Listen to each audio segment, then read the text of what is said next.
Hi guys, welcome back to my channel. Today I'm reviewing the Soft Sole Shoe Cleaning Kit, and I will show you how to use it. First here we have the Instant Cleaner. The Instant Cleaner does a great job cleaning shoes, although it does not work on most materials.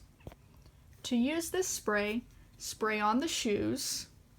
Next, take your scrub brush and scrub away all the dirt. After that, take a damp cloth and wipe away all the remaining dirt. Next, we have the waterproof shoe spray. This waterproof shoe spray works well in heavy rain. But if you accidentally submerge your shoes in water, your shoes will appear dry, but your feet will be soaked.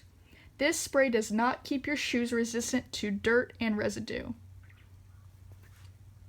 Lastly, the scented shoe balls work well on light odors, but for foul-smelling shoes, you must leave them in for a couple of weeks, but I would suggest just buying a non-brand shoe spray. I would definitely recommend this shoe cleaning kit, although I wouldn't recommend the scented shoe balls regarding how much time it takes to remove odor.